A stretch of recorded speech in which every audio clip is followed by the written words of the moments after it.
swooped out of the clouds and pounced upon the boy. Zeus put him onto his back and launched once more into the wind. He beat the air with powerful wings, once, twice, and then the storm swallowed them up. They flew beyond the clouds, lost in the deep blue sky, as the boy clung to the eagle's plumes. At last, a massive bird landed, folding its wings, and Ganymede found himself in the crystal halls of Olympus. Zeus embraced the boy and took him to his bed. Zeus gave Ganymede an unprecedented offer to become his cup-bearer, meaning he would pour the divine drink called nectar into Zeus's and the other gods' cups. For his service, Zeus offered to make Ganymede immortal, blessed with eternal youth, working in the banquets of the gods forever. Zeus let Ganymede's father know that his son was now walking among the gods, blessed with the gift of immortality. To compensate for his lost son, Zeus gave Ganymede's father 2 horses of incomparable beauty. Zeus's wife, Hera, was livid with rage. She turned on her husband, berating him for bringing that horrid mortal to Olympus. The other gods, however, admired the young Trojan for his beauty. Just looking at him filled them with joy. Ganymede held the red nectar, drew it into a golden pitcher, and filled each god's cup to the brim. When coming to Zeus, he would plant a kiss on the rim of the chalice before handing it back to his lord. Hera, seethed with jealousy, and her husband made matters worse, saying he liked the boy's kisses. Zeus doted on the boy and made him immortal as promised. The goddess wanted revenge, but unable to harm Ganymede, she went after his family instead. She fanned the flames of war and killed the Trojan race, but Ganymede himself was beyond her reach. According to various ancient sources, the constellation of Aquarius is identified with Ganymede. Although Zeus is well known for his affairs, Ganymede is a unique case. He was the only of his lovers to be granted immortality. There is a dark side to this story. Even though we are never told Ganymede's age, the ancient sources imply that he was very young, an adolescent or even younger. As such, Ganymede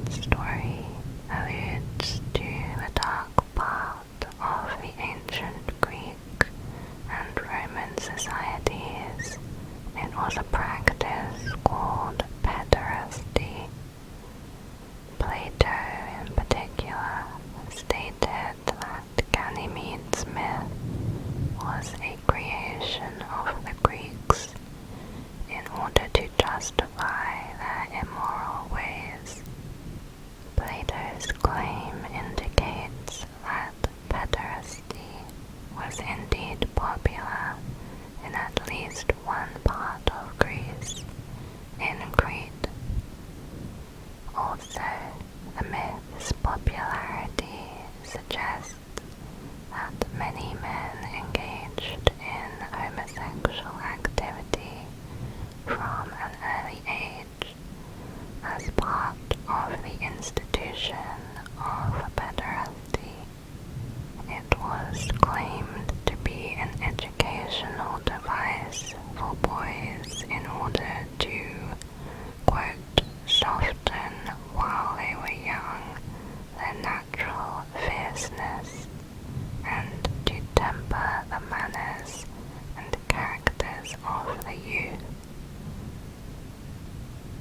These relationships were typically between an adult teacher and a young student, a pederasty couple. This video is sponsored by Manta Sleep. They sent me this lovely sleep mask to try and I love it. Come with adjustable eye cups that ensure there is never any pressure on your eyes. It is 100% blackout for a deeper sleep. It does not fall off while you're sleeping. If you're interested, do check out their website, and my code is Kaya for 10% off. Next is the story of Oedipus. Oedipus was the son of Laius and Jocasta, the king and queen of Thebes. After his son was born, King Laius consulted an oracle to find out his fate. To his horror, the oracle revealed the king was condemned to die at the hands of his own son. The parents ordered a servant to kill their son. However, the servant was unable to carry out this brutal act, and so he passed the baby on to a shepherd. The shepherd named the boy Oedipus, which means swollen feet, because the king had tied his feet so tightly. The child was taken to Corinth and given to King Polybus, who had no children of his own, and would raise Oedipus as his own son.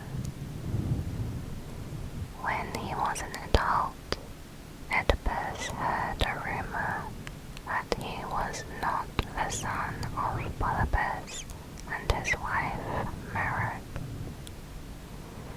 Driven by doubt, he went to the oracle of Delphi and asked if the king and queen were his real parents. Instead of answering his question, the oracle told him he had a dark destiny of mating with his own mother and killing his own father. Desperate to avoid the oracle's prediction, Oedipus, who thought Polybus and Merope were his real parents, decided to leave Corinth for good and headed for the city of Thebes. On his way, Oedipus met King Laius, and the two argued over which chariot had the right of way. The king moved to strike the insolent young man with his scepter, but Oedipus, unaware that Laius was his real father, threw the old man from his chariot and killed him. So Laius Oedipus was killed by his son, and the prophecy that the king had tried to avoid was fulfilled. Before reaching Thebes, Oedipus met the Sphinx, a beast with the head and breast of a woman, the body of a lion, and the wings of an eagle. The Sphinx was sent to the road leading to Thebes as punishment from the gods, and it would strangle any traveler who could not solve its riddle. However, Oedipus was able to solve this riddle, which caused the Sphinx to kill herself. The Sphinx's riddle was what goes on 4 feet in the morning, 2 feet in midday, and 3 feet in the evening. Oedipus said, "The answer is man." Oedipus was rewarded for freeing the city from the Sphinx. He was handed the widowed queen Jocasta to be his wife, although nobody realized that Jocasta was his biological mother. They had 4 children together, and so, unbeknownst to any of the characters, the second prophecy was also fulfilled. Oedipus, now the king of Thebes, tried to solve the problems caused by the assassination of the previous king. The oracle warned that the only solution was to capture the king's assassin, of whom there was only one witness. Jocasta, now the wife of Oedipus, sent for this witness to be brought to her. Oedipus also questioned the witness. It was a servant who revealed that many years ago they had given him a child to abandon on Mount Citron. The son of King Laius and Queen Jocasta had been handed over to die, preventing a fatal oracle from being fulfilled. However, he had turned him over to the shepherd out of mercy. Oedipus finally realized that he was that child who was destined to be the murderer of his father. He cursed both himself and his fate. When Jocasta entered the house, he confronted her. She then ran to the palace bedroom and hanged herself there. Furious, Oedipus ran through the house and discovered the body of Jocasta. He screamed when he saw her lifeless body and stabbed his own eyes with the needles that held his robe together. Oedipus left the palace with bloodied eyes and asked to be banished. He said he preferred to blind himself because he could not bear to look at his parents in hell, the children he had fathered, or the people of Thebes.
legendary, and men continually flooded her with attention.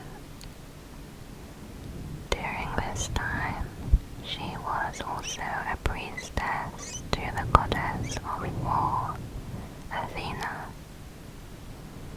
Because she was a priestess, she was not allowed to get married. Athena was depicted as a virgin goddess, so the same had to be true for her priestesses. This was so they could put all their energy into serving the goddess. Medusa's suitors remained content to admire her beauty from a distance. Because she had taken a vow of chastity to serve Athena, she was considered off limits to any man who pursued her. However, all that changed when she caught Poseidon's eye. Poseidon, the god of the sea, decided to rape Medusa, and so she could no longer serve Athena as a priestess. When Athena found out what had happened, she cursed Medusa. Her transformation began, and it was incredibly painful. Medusa tore at her flesh and screamed in agony, while she transformed from a beautiful maiden into a monster whose flesh was cracked and withered. Her hair, once silky smooth, transformed into hundreds of poisonous snakes. And of course, all who gaze at Medusa would be forever turned to stone. After her transformation was complete, Medusa was further cursed to spend the rest of her life in isolation. Athena banished her to a remote island where she would no longer have contact with the outside world. Now, men no longer sought her out because of her beauty. They pursued her for a different reason: to kill her. Next is Hercules and Hera.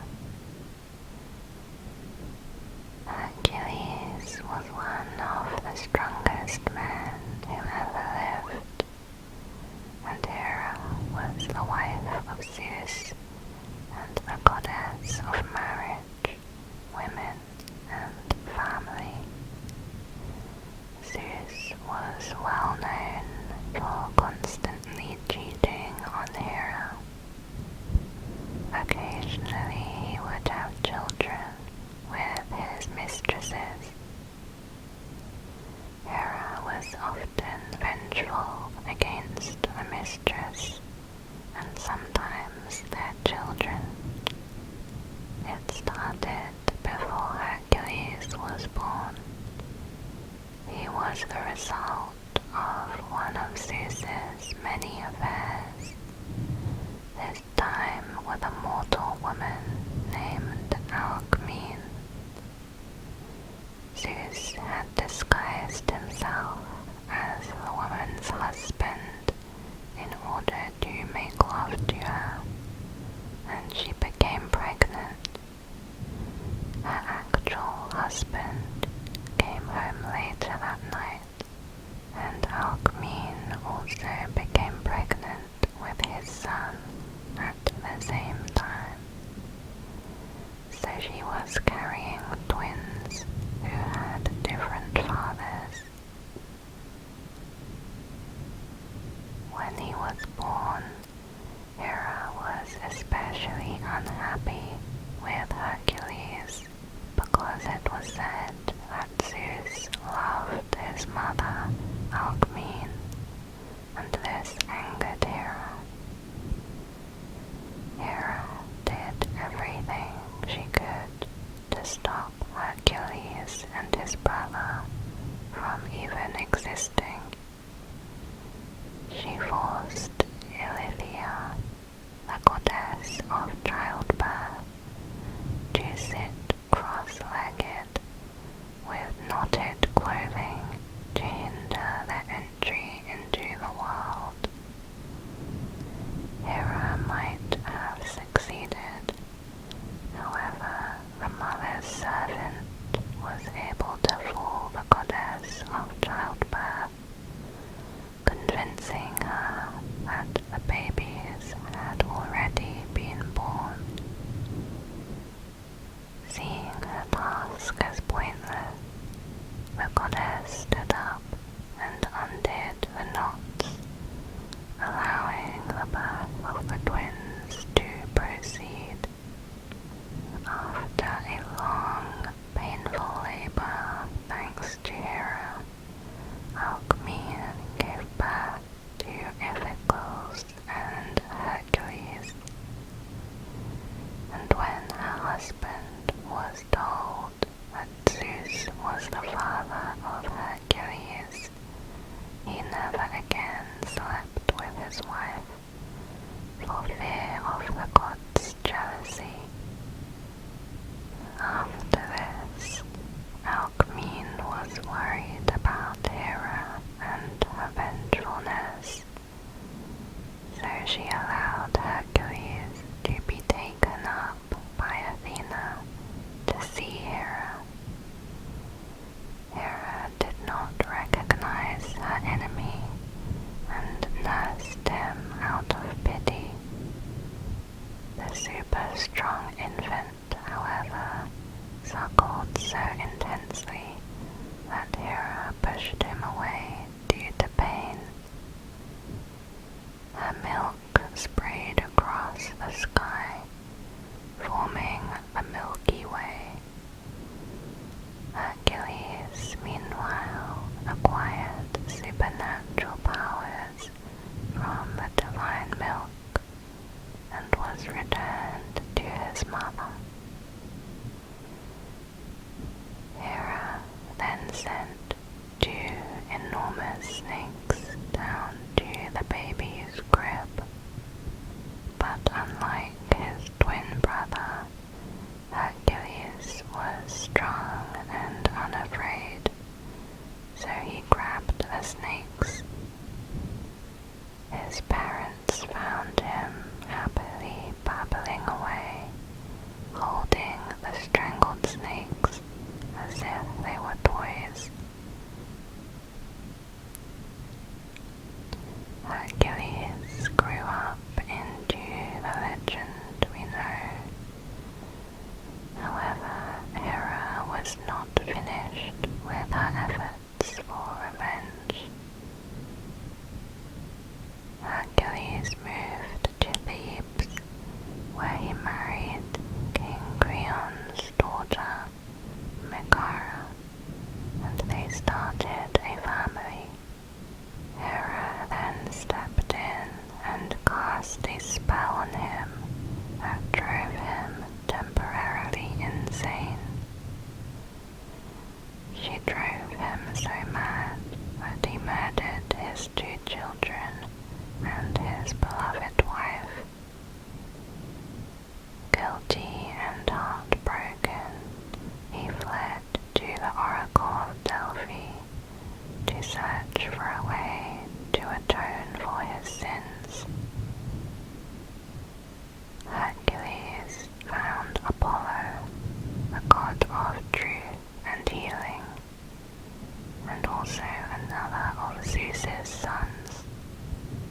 He begged Apollo to be punished for what he had done.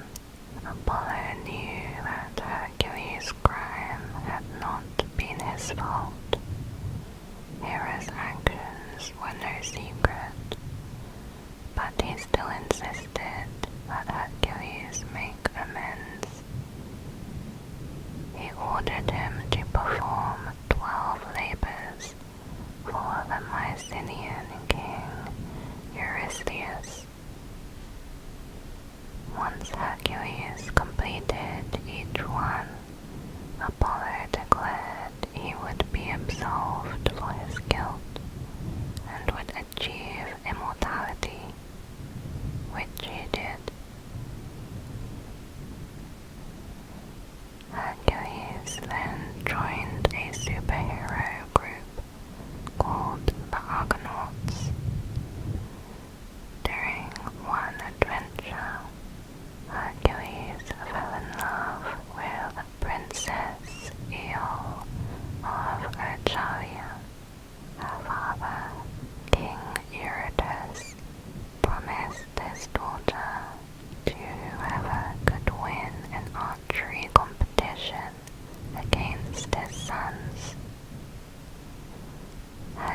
Hercules won, but the king did not fulfill his promise of giving his daughter's hand. Instead, King Eurytus and all his sons, except one, called Iphictus, rejected Hercules.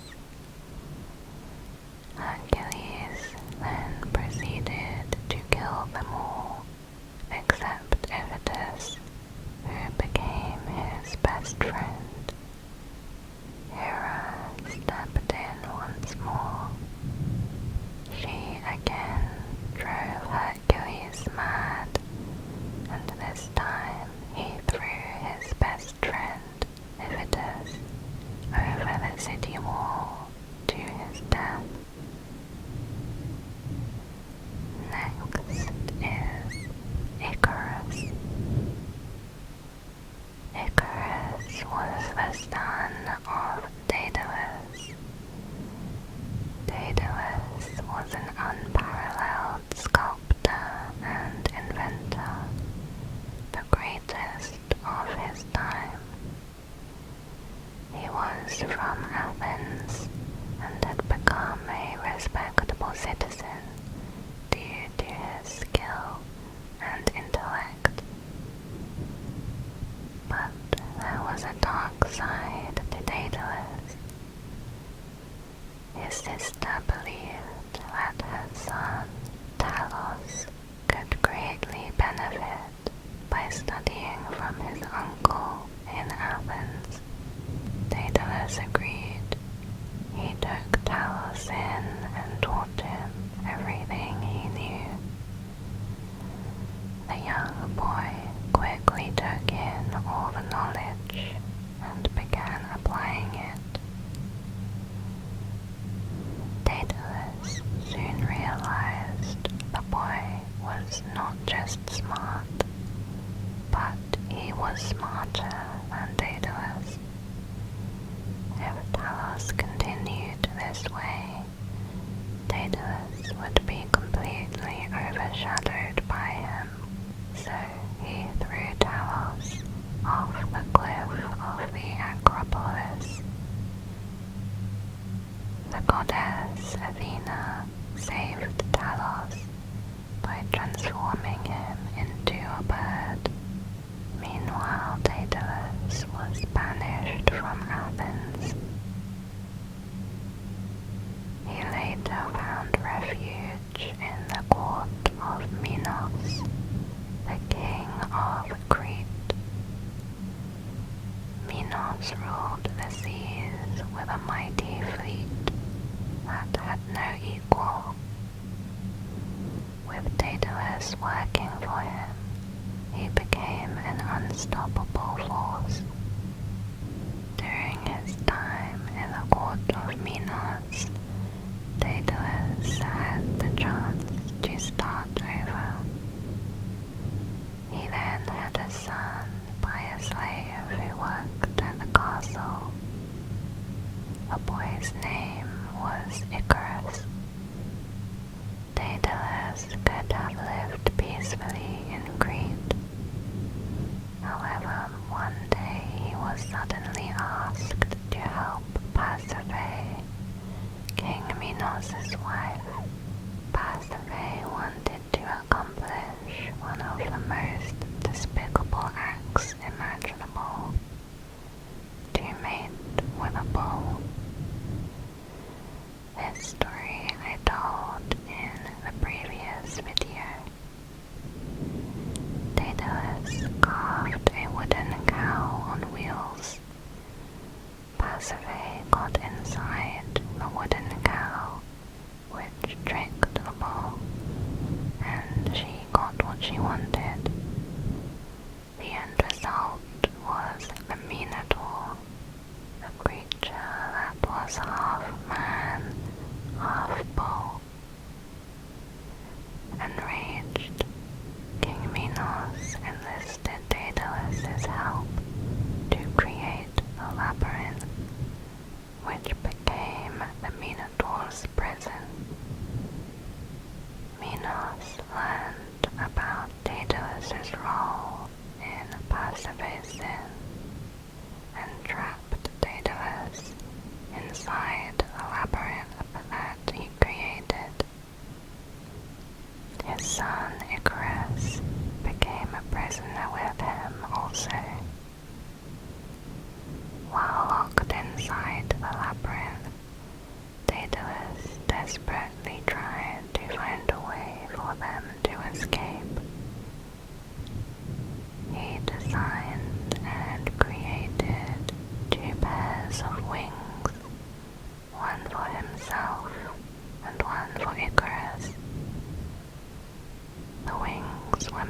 up of feathers that were bound together by pieces of melted wax.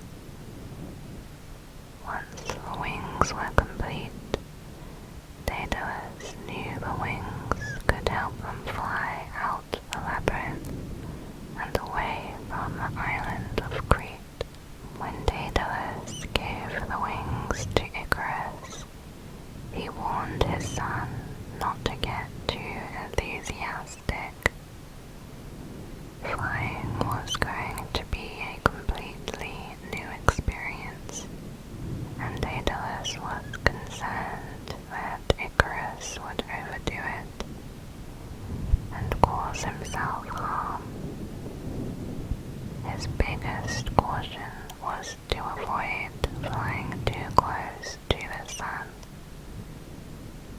As soon as Icarus put on his wings, his father's warnings were forgotten. He was so engrossed with flying that he did not notice how close he was getting to the sun. Before long, the sun melted the wax, and the wings fell apart. Icarus fell to his death.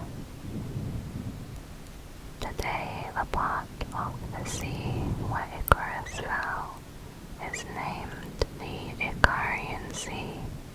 It is located off the coast of the island Icaria. This was likely a cautionary tale against disobeying your parents. Next is Jason and Medea. Jason was an ancient Greek hero and the leader of the Argonauts. He had come to Colchis in search of the Golden Fleece. The legend was that the Golden Fleece had magical properties, the ability to increase the bountifulness of the land, the fruition of crops, and the health of a nation. Jason was seeking it because the king of his hometown, King Peleus of Iolcus, said that he would only give up his throne to Jason, who was the rightful heir, if he could retrieve the Golden Fleece. Medea was the princess of Colchis. Her father was King Aetes, who was the son of the sun god Helios. Three goddesses, Hera, Athena, and Aphrodite, conspired together to help Jason with his quest. Hera particularly favored Jason because she had a grudge against King Peleus. Aphrodite sent her son Eros down to Colchis to help with their plan. When Jason arrived, he and his crew walked into the city in awe of the beautiful land around them. When reaching the citadel, King Aetes and his household came out to greet the travelers. In disguise, Eros shot Medea with an arrow of fiery passion, causing her to become infatuated with Jason. Upon meeting King Aetes, Jason requested the Golden Fleece to complete his quest.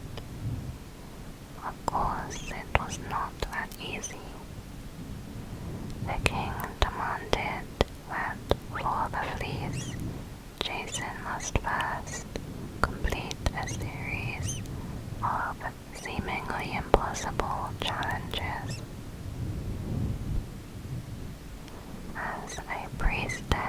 of Hecate, the goddess of magic. Medea was a practicing sorceress, and her skills would become very useful to Jason, as Hera and the other goddesses knew. But Medea was torn by indecision. If she were to help Jason, this would be an act of betrayal against her father. However, with her love curse upon her, if she did not help Jason, she would be compelled to suicide from seeing the love of her life die. When Medea's thoughts turned to suicide, Hera quickly struck the fear of death into her heart and a love of life.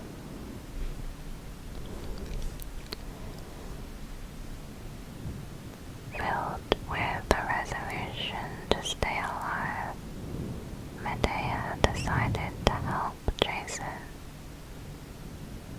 But Medea knew that her father would not forgive her for her betrayal, so she would have to flee with Jason after the mission was complete. In the dead of night, Medea crept onto Jason's ship, where he and the crew were contemplating their next task. She asked Jason for protection and loyalty in return for her help. Jason was quick to agree. He even went a step further and promised to marry Medea, making an unbreakable, solemn oath in the name of the gods.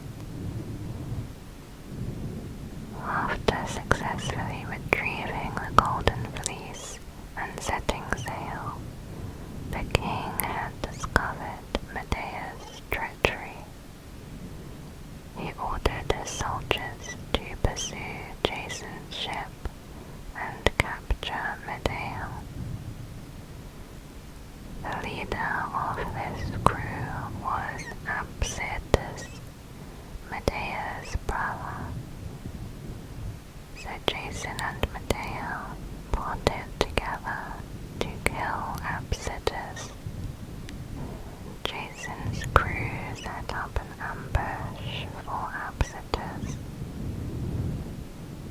Even though Medea had agreed to the murder, she still felt regret and guilt. Her guilt was useless to her brother, though, and this murder caused the anger of the gods. Jason chopped up the prince's body to delay the king. As predicted, the king stopped chasing them to locate all the parts of his son's body so that they could bury him whole. Following this bloodshed,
daughters that a way to invigorate Peleus with youthful life was to cut him up into pieces and boil him in a pot with special herbs. Medea demonstrated the process with a lamb, but she had sneaked in a live lamb at the end. The daughters, believing Medea, excitedly chopped up their own father.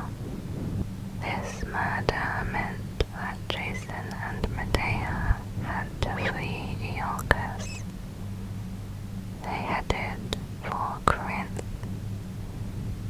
By this time, though, Jason had begun to resent Medea. She had, after all, performed these monstrous acts under the curses put upon her. But Jason did not know this, and neither did Medea. The magic of Hera was turning Medea insane.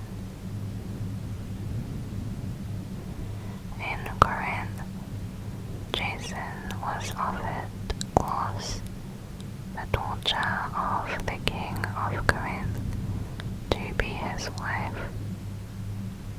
and Jason accepted the offer. The marriage would give Jason the power and wealth which he had lost due to his exile from Iolcus. However, this choice yet again angered the gods, as he had sworn an oath of loyalty to Medea under the gods' names.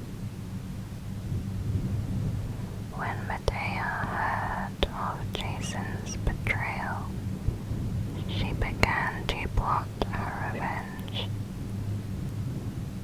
She sent the bride to be Glauce a beautiful dress as a wedding present. The dress was covered in poison on the inside. When Glauce put the dress on, she was burned alive. Glauce's father attempted to save her, but his contact with the poison killed him as well.